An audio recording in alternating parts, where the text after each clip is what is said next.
آگے بڑھنے کا اور رہا معاملہ یہ کہ فوجی عدالتوں سے متعلق کیس میں جسٹس جمال مندوخیل نے ریمارکس دی ہیں کہ ایگزیکٹو عدلیہ کا کردار ادا نہیں کر سکتا۔ جسٹس محمد علی مظہر نے کہا کہ اگر کوئی شہری آرمی ایکٹ میں درج جرم کا مرتکب ہوا ہے تو اسے ٹرائل کا سامنا کرنا پڑے گا۔ جسٹس مسرت ہلالی نے ریمارکس دیے کہ اختیارات کو وسیع کر کے سویلین کا ٹرائل ہو رہا ہے۔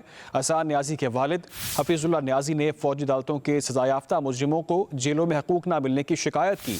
فوجی عدالتوں سے متعلق انٹرا کورٹ اپیلوں پر سماعت کل تک کے لیے ملتوی کر دی گئی۔ کل بھی آئینی بینچ صرف فوجی عدالتوں کا کیس سنے گا۔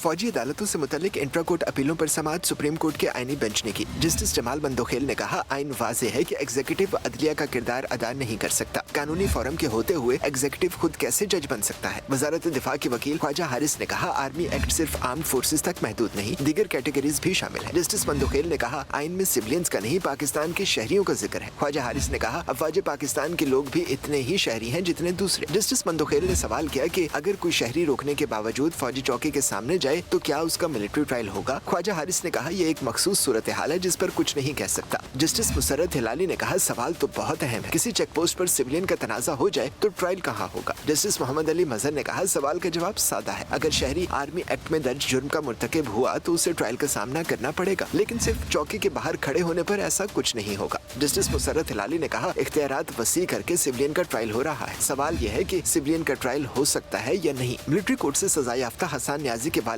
حفیظ اللہ نیازی روسٹرم پر آئے، کہا فوجی عدالتوں کے سزا یافتہ مجرموں کو جیلوں میں حقوق نہیں دیے جا رہے، فیصلوں کی کاپی بھی نہیں دی گئی، صرف اتنا بتایا گیا کہ معصوم ہے یہ مجرم۔ سپریم کورٹ نے پنجاب حکومت سے قیدیوں کو حاصل سہولیات کی رپورٹ مانگی۔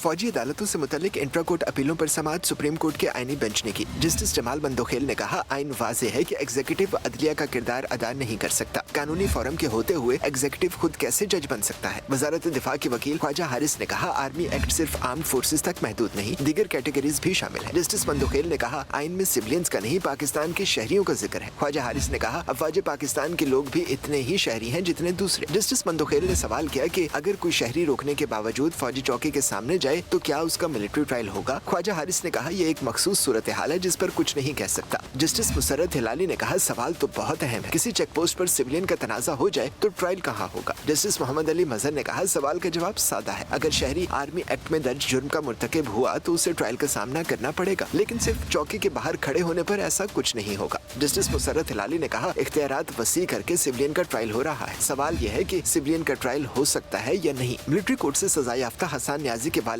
حفیظ اللہ نیازی روسٹرم پر آئے، کہا فوجی عدالتوں کے سزا یافتہ مجرموں کو جیلوں میں حقوق نہیں دیے جا رہے، فیصلوں کی کاپی بھی نہیں دی گئی، صرف اتنا بتایا گیا کہ معصوم ہے یہ مجرم۔ سپریم کورٹ نے پنجاب حکومت سے قیدیوں کو حاصل سہولیات کی رپورٹ مانگی۔